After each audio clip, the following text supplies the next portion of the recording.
जब मैं 7वीं क्लास में था, हमारी क्लास में एक लड़का था, श्लोक। उसे अजीब कहना भी शायद कम होगा। वो उन बच्चों में से था जो किसी से घुलते मिलते नहीं थे। सब उसे अपने साथ खिलाने की कोशिश करते, पर वो हमेशा अकेला ही रहता।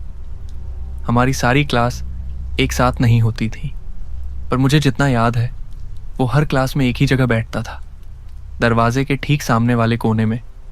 और हाँ, वो रोज स्कूल एक ही कपड़ों में आता था, एक नीली जीन्स और गहरे लाल रंग की हुडी।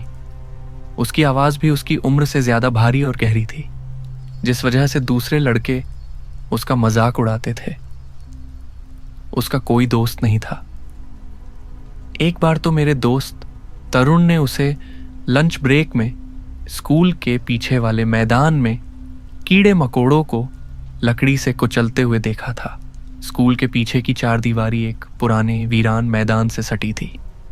श्लोक अपना पूरा लंच ब्रेक उसी दीवार के पास अकेले खड़े होकर बिताता था। वो कभी कोई खेल नहीं खेलता, बस वहां खड़ा न जाने क्या करता रहता। कुछ लड़के कहते थे कि उन्होंने उसे चारदीवारी के उस पार किसी से इशारों में बात करते देखा है, पर मैंने खुद कभी नहीं देखा। खैर, ये कहानी है स्कूल के आखिरी दिन की। हमारे स्कूल में एक ही क्लास के कई सेक्शन थे। आखिरी दिन पढ़ाई तो होती नहीं, बस मौज मस्ती और हंगामा होता है। बच्चे एक दूसरे की क्लास में घुस जाते और टीचर्स को परेशान करते। टीचर्स भी शायद मजाक मजाक में ये सब चलने देते थे। मैं थोड़ा सीधा साधा लड़का था, इसलिए मैं इन सब शैतानियों में हिस्सा नहीं लेता था। मेरे सारे दोस्त दूसरी क्लास में चले गए थे और मैं अपनी क्लास में अकेला रह गया था। मेरे अलावा उस क्लास में सिर्फ एक ही जाना पहचाना चेहरा था, श्लोक। उस दिन श्लोक कुछ ज्यादा ही बेचैन लग रहा था। वो लगातार अपना पैर हिला रहा था और बार बार क्लास में इधर उधर देख रहा था, जैसे किसी को ढूंढ रहा हो या किसी पर नजर रख रहा हो। मैंने एक और बात नोटिस की। हमारी क्लास में 4-5 लड़के ऐसे थे जिन्हें मैंने स्कूल में पहले कभी नहीं देखा था। उनके चेहरे बिल्कुल अनजाने थे। तभी हमारी टीचर मिश्रा मैम अपनी डेस्क से उठी, क्लासरूम का फोन उठाया और हमसे पीठ फेर कर किसी से बात करने लगी। कुछ ही मिनटों बाद बगल वाली क्लास के एक सर दरवाजे पर आए। वो दोनों दरवाजे के ठीक बाहर खड़े होकर फुसफुसा रहे थे। ज्यादा देर बात नहीं हुई, पर उनके चेहरों पर एक अजीब सी घबराहट थी। मुझे समझ आ गया था कि कुछ तो गड़बड़ है। मिश्रा मैम और वो सर क्लास में वापस आए। उन्होंने कुछ कहा नहीं। वो सीधे उन अनजान लड़कों के पास गए, उनके डेस्क के पास झुके और चुपचाप उनसे कुछ कहा। 1 मिनट बाद वो सारे लड़के उठे और टीचर्स के साथ चुपचाप क्लास से बाहर चले गए। किसी ने ध्यान नहीं दिया। मुझे लगा जैसे ये सब देखने वाला मैं अकेला ही था। मिश्रा मैम थोड़ी देर बाद अकेले वापस आई। उन्होंने उन लड़कों के बारे में एक शब्द नहीं कहा, बस अपनी कुर्सी पर बैठकर ऐसे कागज पलटने लगी जैसे कुछ हुआ ही ना हो। लेकिन तभी घंटी बजी, लेकिन ये छुट्टी की घंटी नहीं थी, ये फायर अलार्म था। मिश्रा मैम ने कोई हैरानी नहीं दिखाई, जैसे उन्हें पता था कि ऐसा होने वाला है। उन्होंने हमें लाइन बनाने और बाहर मैदान की तरफ जाने को कहा। बाहर आकर हम सब अपनी अपनी क्लास के साथ खड़े हो गए। मैं अपने जाने पहचाने दोस्तों के साथ था। खड़े खड़े मैंने बस यूं ही स्कूल की इमारत की तरफ देखा और मुझे कसम से लगा कि दूसरी मंजिल की एक खिड़की में कोई परछाई हिली, बस एक पल के लिए।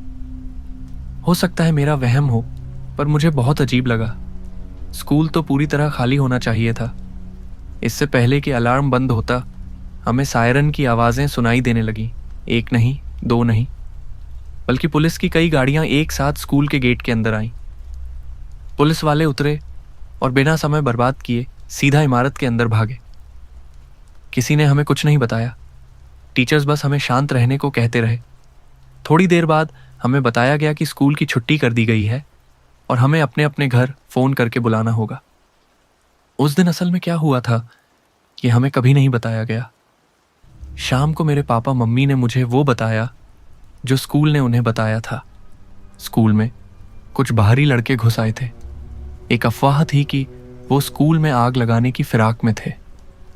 मिश्रा मैम को किसी लड़के के बैग से माचिस, केरोसिन की छोटी बोतलें और कुछ धारदार औजार मिले थे।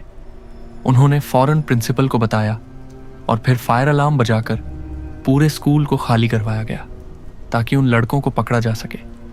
और सबसे डरावनी बात, माँ ने बताया कि उन लड़कों को स्कूल में लाने वाला कोई और नहीं, श्लोक ही था।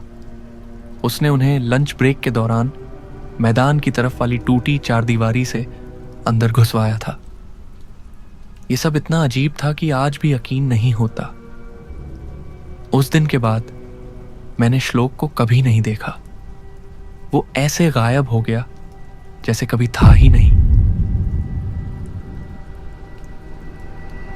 ये बात कोई 2-3 साल पुरानी होगी, जब मैं 8वीं क्लास में था। हमारे स्कूल का आखिरी दिन था। आप जानते ही हैं स्कूल का आखिरी दिन कैसा होता है। गर्मी की छुट्टियों का उत्साह और दोस्तों से बिछड़ने का थोड़ा सा गम। सब एक दूसरे की ऑटोग्राफ डायरी में कुछ न कुछ लिख रहे थे। कोई मज़ेदार शायरी तो कोई भविष्य के लिए शुभकामनाएं। हमारा स्कूल लखनऊ का एक जाना माना स्कूल था। 1000 से ज़्यादा बच्चे थे, इसलिए भीड़ को संभालने के लिए टीचर्स ने हमारी डायरियाँ इकट्ठी कर लीं और उन्हें क्लास दर क्लास घुमाने लगीं ताकि हर कोई हर किसी की डायरी में लिख सके। इस तरीके में एक बड़ी गड़बड़ थी। कोई भी किसी की भी डायरी में कुछ भी लिख सकता था। दिन के आखिर में जब मुझे अपनी डायरी वापस मिली तो मैं बड़े चाव से पन्ने पलटने लगा। दोस्तों के लिखे मजाकिया संदेश पढ़कर हंसी आ रही थी। तभी एक पन्ने पर मेरी नज़र अटक गई। एक लड़के की तस्वीर के नीचे किसी ने कुछ लिखा था। मैंने उसे पहले कभी नहीं देखा था। उसका नाम था समर प्रताप सिंह। एक ऐसा नाम जो शायद मैं जिंदगी भर नहीं भूलूंगा। उसका संदेश बहुत छोटा और अजीब था। उसने लिखा था, तुम्हारी मुस्कान में कुछ खास है आर्यन, हम जल्द ही फिर मिलेंगे। मैं उस पन्ने को घूरता रह गया। कौन था यह समर? मैंने तो उससे आज तक एक शब्द भी नहीं बोला था। खैर, अब स्कूल तो बंद हो गए थे। मैं चाहकर भी उससे नहीं मिल सकता था। मैंने सोचा कोई सिरफिरा लड़का होगा या शायद गलती से लिख दिया होगा और इस बात को दिमाग से निकाल दिया। उसी रात मैंने अपने घर पर अपने 3 सबसे अच्छे दोस्तों करण, देव और कबीर के साथ नाइट आउट का प्लान बनाया। हम नीचे वाले कमरे में थे जो घर के पीछे वाले आंगन में खुलता था। मम्मी पापा ऊपर अपने कमरे में सो रहे थे, इसलिए हमें शोर मचाने की कोई चिंता नहीं थी।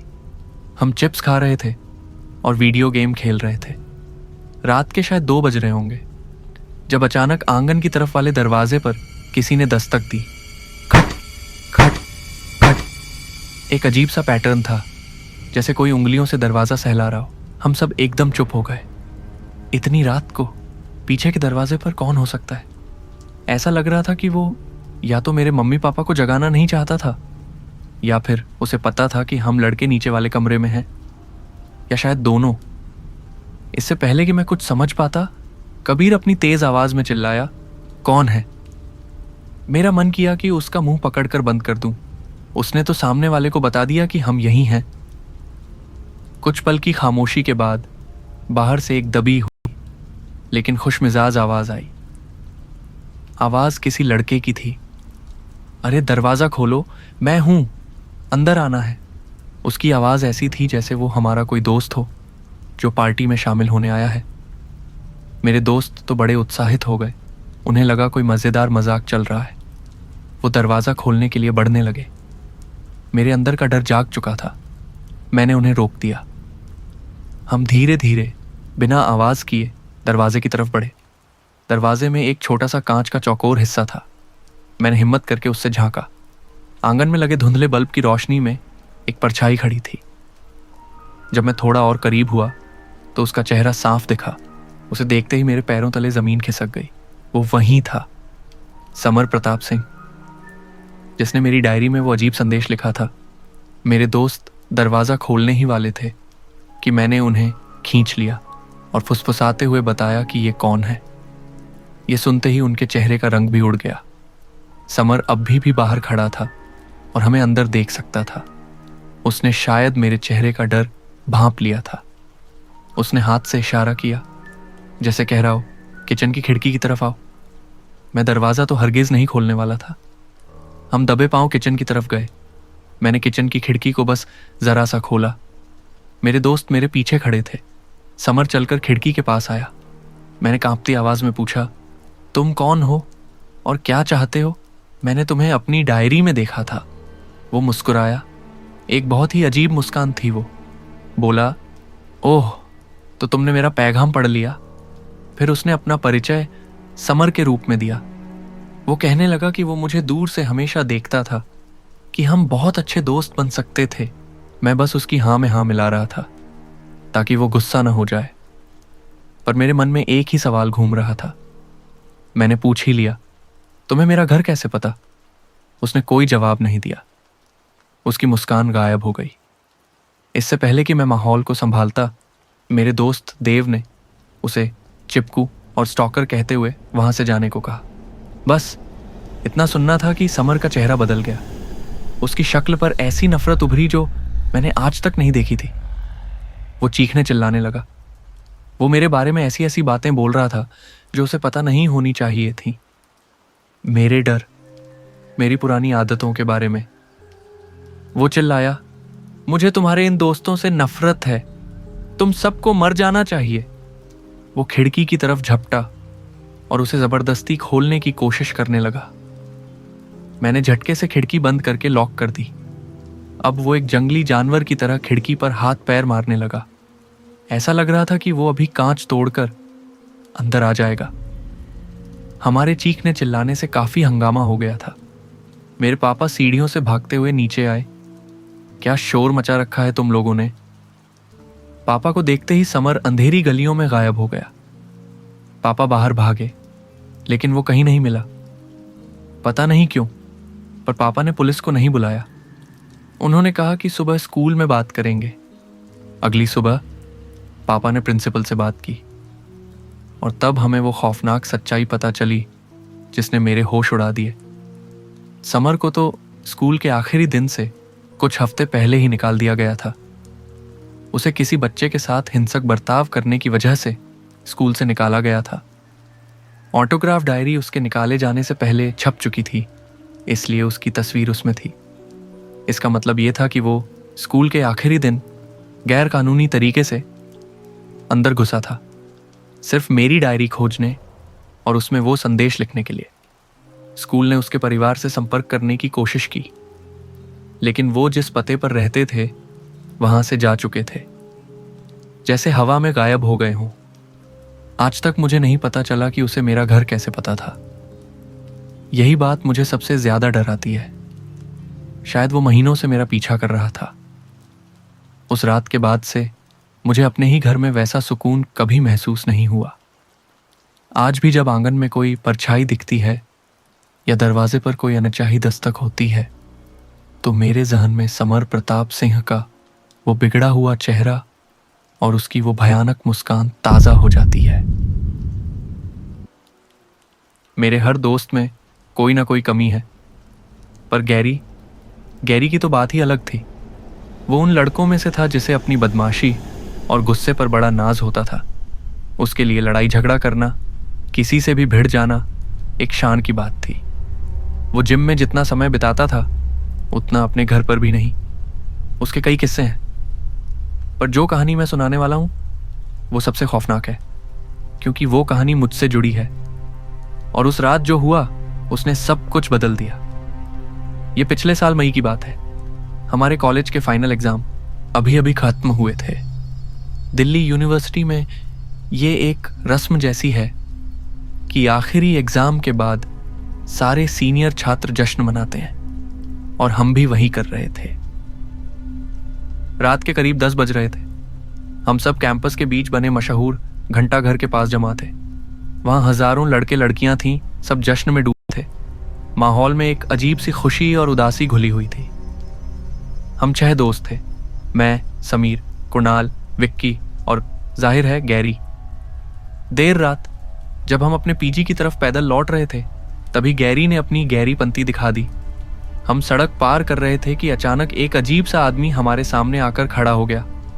फटे पुराने कपड़े, बिखरे बाल और आंखों में एक अजीब सी सनक। वो नशे में धुत लग रहा था।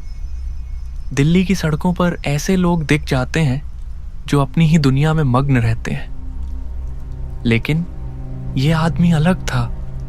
वो हमें घूर रहा था और कुछ बड़बड़ा रहा था, जैसे हम उसके इलाके में घुस आए हों। हम सबने उसे नजरअंदाज किया और किनारे से निकलने लगे, सबने सिवाय गैरी के। गैरी उसके सामने जाकर खड़ा हो गया और चिल्लाया, ए, क्या देख रहा है? रास्ता रोक के क्यों खड़ा है? उस आदमी की आंखों में गुस्सा भर गया। वो 2 कदम गैरी की तरफ बढ़ा। इससे पहले की बात बढ़ती, हम सब बीच बचाव करने लगे। शायद हम सबको एक साथ देखकर वो आदमी डर गया और पीछे हट गया, पर वो अभी भी हमें गालियां दे रहा था। मैंने गैरी का हाथ पकड़कर उसे खींचने की कोशिश की, पर उसने मेरा हाथ झटक दिया और फिर वो पूरी ताकत से उस आदमी की तरफ दौड़ा और चिल्लाया, भाग यहां से।